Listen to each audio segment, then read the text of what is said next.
257 ans après la fondation de la ville, Montréal retrouve le nom et le cœur de son enfance, la place Ville-Marie.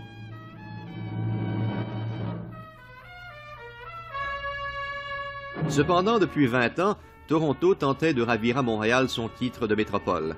Pour le moment, la course est terminée, déclare le grand journaliste du Toronto Daily Star, Pierre Burton. Montréal a gagné la partie. Place Ville-Marie donne à Montréal une avance de 10 années.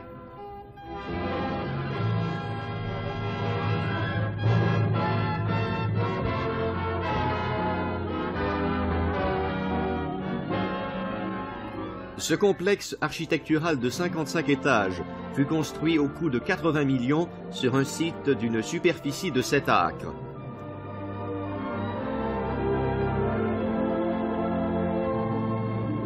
D'un poids total de 150 000 tonnes et construit par plus de 9 000 hommes de tout métier qui ont gagné un salaire total de 24 600 000 $, ce complexe crée un pôle magnétique au cœur de Montréal.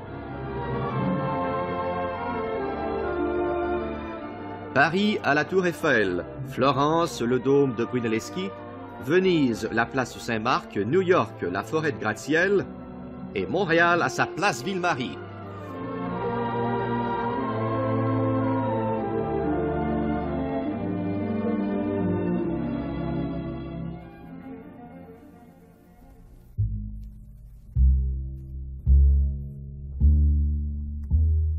Au point où nous sommes en ce moment, c'est-à-dire à 70 pieds au-dessus du niveau de la mer, soit 5 étages plus bas que le niveau du boulevard Dorchester, s'étend la gare centrale des chemins de fer nationaux, par où les résidents de la banlieue arrivent à Montréal ou retournent chez eux.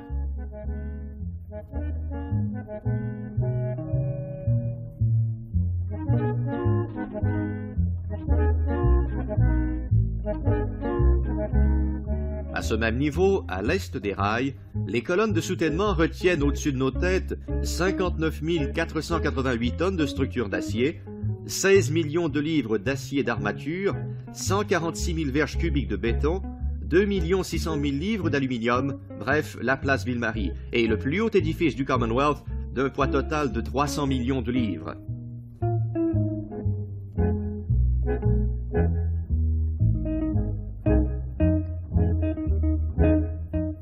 Les urbanistes ont prévu qu'à ce niveau seront aménagées les facilités d'accès à une station de métro.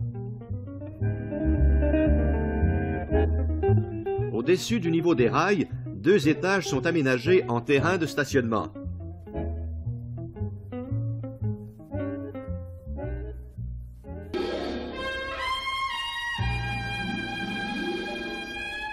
L'urbaniste qui réserve 4 acres de terrain précieux au cœur d'une grande ville pour une esplanade destinée aux passants accomplit un fait sans précédent.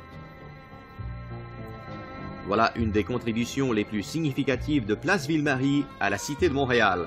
Du centre de la plaza, le passant découvre à l'ouest l'immeuble Sun Life, au sud la cathédrale Marie Reine du Monde, l'hôtel Reine-Élisabeth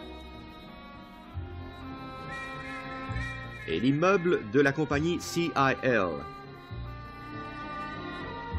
À l'est, l'édifice cruciforme de la Banque royale du Canada.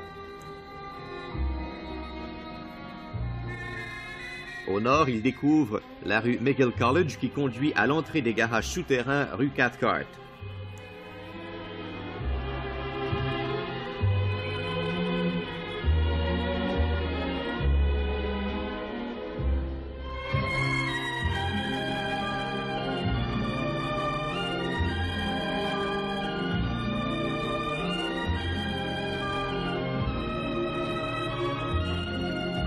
Au niveau de la rue Cathcart, sous l'immeuble de l'Imperial Oil, des arcades éclairent les boutiques.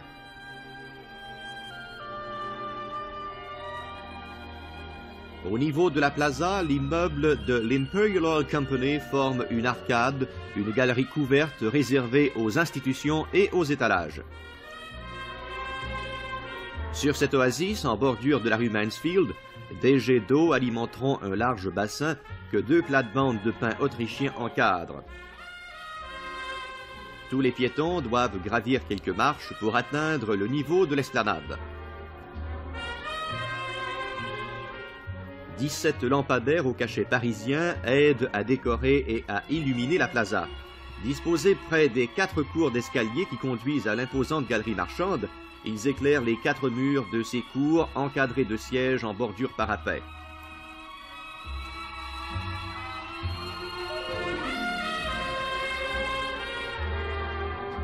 Les cours délimitent le centre de l'esplanade réservé aux activités tenues sur la plaza.